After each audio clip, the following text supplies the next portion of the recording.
Hola amigas y amigos, los invitamos a que escuchemos atentamente a la doctora Gelacia Márquez, psicóloga clínica familiar y escolar bilingüe, con temas sobre el bienestar personal, familiar y en comunidad. Y ya con ustedes, la doctora Gelacia Márquez. Bienvenidos.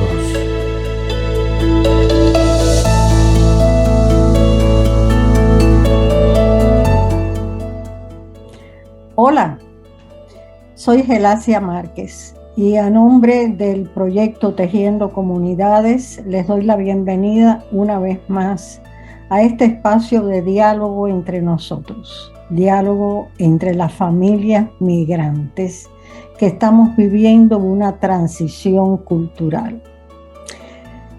Muchas gracias por seguirnos, muchas gracias por comunicarse con nosotros. Muchas gracias por enviarnos preguntas y dudas. Y sobre todo, muchas gracias por sugerirnos temas. Por ejemplo, el tema del cual vamos a hablar hoy fue sugerido por una de las videntes que han estado escuchando y viendo el programa. Les voy a leer exactamente lo que ella me puso. Esas reflexiones que usted hace son el resultado de lo que usted ha aprendido en los libros, o lo que usted aprendió en los libros se ha corroborado con sus experiencias. Pues mire, mis reflexiones en el momento de la migración fueron todas vividas. Yo no tenía experiencia en lo que era familia migrante más que el hecho de haber nacido de padres migrantes de España que fueron a Cuba.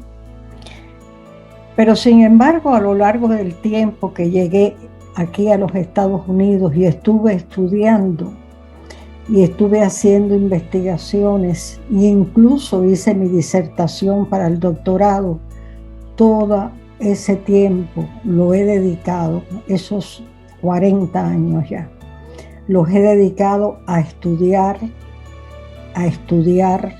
y a estudiar, porque la vida es muy dinámica, cambia mucho de una situación para otra, y en muchas oportunidades, reflexiones que se hacen en un momento determinado, producto de una situación política, económica o social, cambia cuando cambia el medio ambiente.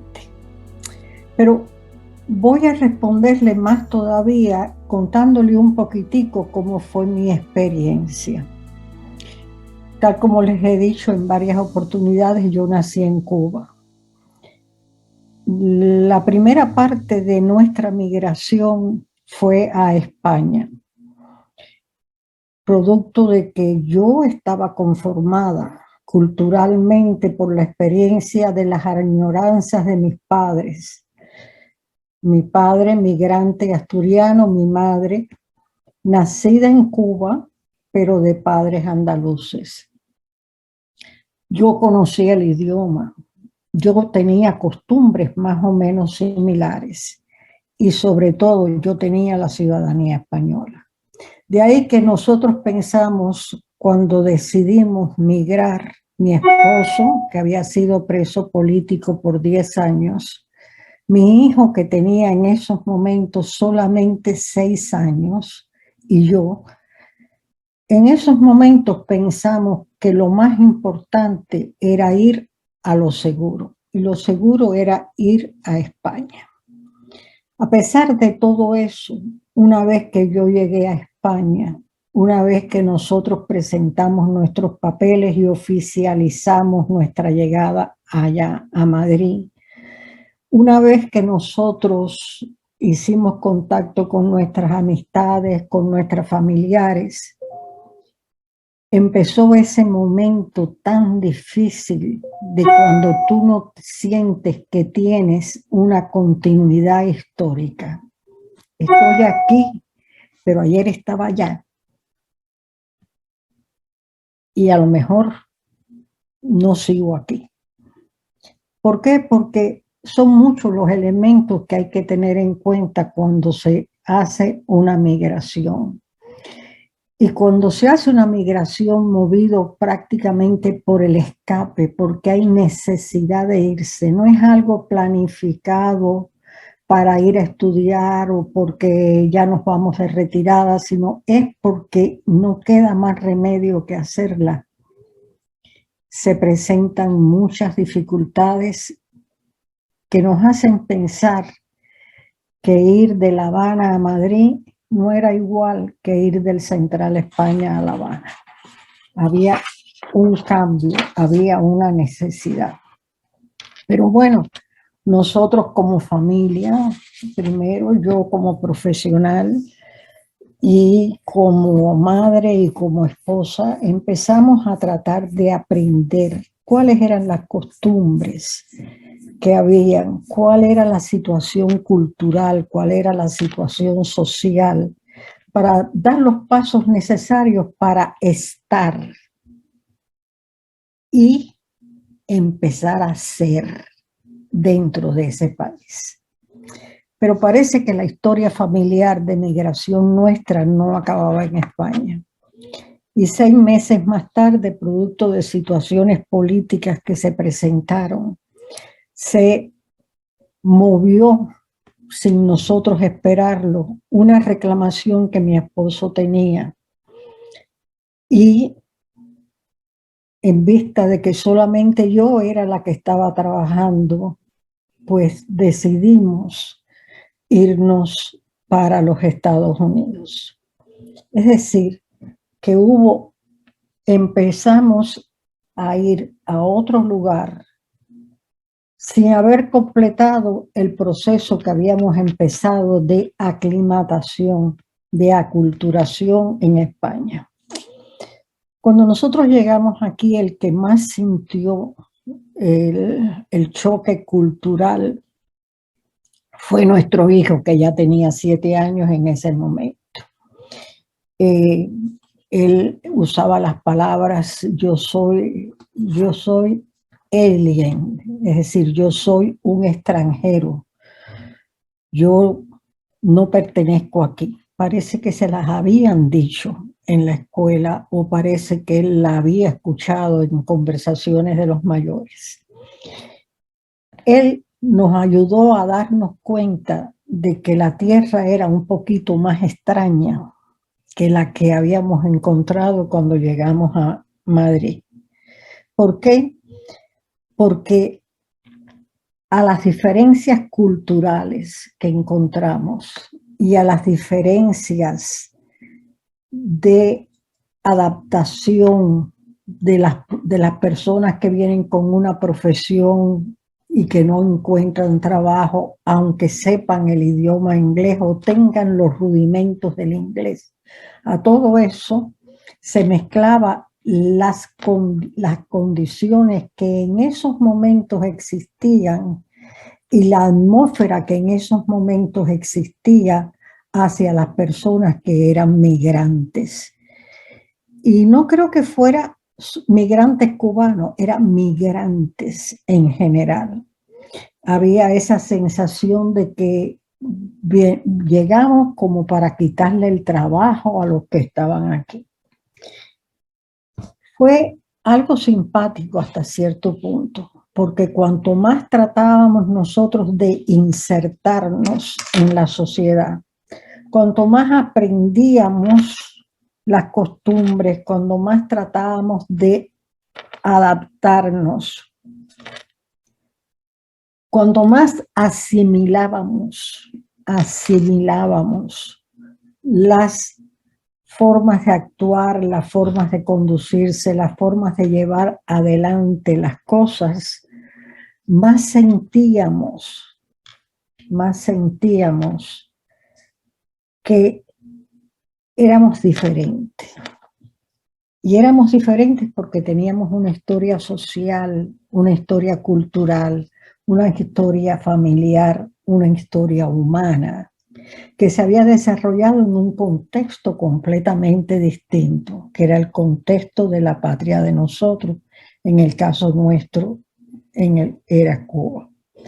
Y junto a la tarea de acostumbrarnos y de aprender cómo se hacen las cosas y de qué forma es mejor hacerlas o de qué otra forma es diferente, venía el acostumbrarnos a usar una lengua distinta, no solamente para comunicarnos, sino para pensar, para expresar nuestros sentimientos, para vivir diariamente. El lenguaje hace la diferencia en el proceso de adaptación. El lenguaje hace la diferencia en el proceso de la aculturación. Había que aprender una nueva forma de comunicarse, pero tal como hemos hablado en nuestros programas, en nuestros encuentros anteriores, el lenguaje trabaja en crear estructuras dentro de nuestra vida social y de nuestra vida cognitiva. Y íbamos poco a poco adaptándonos, poco a poco conociendo, poco a poco incorporándonos y expresándonos en una lengua completamente distinta. El proceso de aculturación, y ya esto va más hacia la señora que me preguntó, el proceso de aculturación es muy individual. Puede ser una familia de 5 personas y cada uno lo va llevando a cabo de acuerdo con sus propias condiciones, de acuerdo con sus propias percepciones, de acuerdo con su propio deseo de incorporarse, de ser uno más, de hasta cierto punto perderse. Y eso es lo que sucede también cuando tú llegas y tus familiares o tus amistades o aquellas personas que te están dando una mano para que tú puedas empezar, cuando esas personas conversan contigo, tú te das cuenta de que hay una diferencia. La diferencia está en que ellos que llegaron antes ya han caminado el camino de la aculturación y tú vas detrás incorporándote a ello. Eso también, aunque uno esté rodeado de familia, produce como un sentido de soledad. Y no nos damos cuenta muchas veces, pero se siente la soledad. Y a medida que la diferencia se va notando más, se va sintiendo más la soledad. Pero hay una motivación. ¿Por qué tú migraste? Y ese es el punto fundamental para el ajuste. ¿Por qué tú migraste? ¿Cuáles fueron las razones sociales, políticas, que te llevaron a armar tu maleta, no mirar atrás y echar para adelante? Es volver a empezar. Así que mi querida mi querida televisor, no sé cómo decirlo, mi querida participante que me preguntaste, mis reflexiones personales, mis experiencias personales, combinadas con los cuentos, los relatos que hacía mi padre, que hacía mi madre, me iban llevando a mí a entender todo lo que yo pasé, ellos pasaron primero, los otros estaban pasando también. Y cuando se me presentó la oportunidad de trabajo, de un trabajo organizado, el fin para el cual yo apliqué fue trabajar con familias migrantes. Desde el año 1982 yo empecé a trabajar con familias migrantes. Tuve la oportunidad de volver atrás a la universidad y cuando hice el programa de maestría mío, lo hice en la educación del niño y la vida familiar del migrante. Esa fue la tesis mía para el máster. Y años más tarde, en el año 2000, cuando yo a los 62 años volví a tener un título de psicóloga que me decía, sí, ya tú eres psicóloga en este país, había hecho mi disertación con un estudio de 5 años sobre las familias migrantes. ¿Por qué ese interés? Porque la familia es el centro de la sociedad. La familia es el centro del ser humano. Nadie puede vivir sin familia. Y una familia que no se ayuda en su proceso es una familia que sufre un poquitico más. Y de eso vamos a hablar más adelante. ¿Les gustó el tema que hablamos hoy? Pues vamos a seguir conversando sobre todas estas cosas. Si te ha gustado, si te ha interesado el tema, ya sabes lo que siempre te digo. Haz un clic en la campanita de me gusta y avísale a las otras personas que tú crees que se puedan beneficiar con estos diálogos, estas conversaciones que tenemos. De nuevo, a nombre del proyecto Tejiendo Comunidades, le damos las gracias por esta comunicación, por este diálogo. Hasta pronto, les habló Gelasia Márquez de Hola. Tejedores La Radio presentó Hola, el programa para la persona, para la familia y para la comunidad, bajo la conducción de la doctora Gelasia Márquez, psicóloga clínica, familiar y escolar bilingüe. Gracias por su sintonía.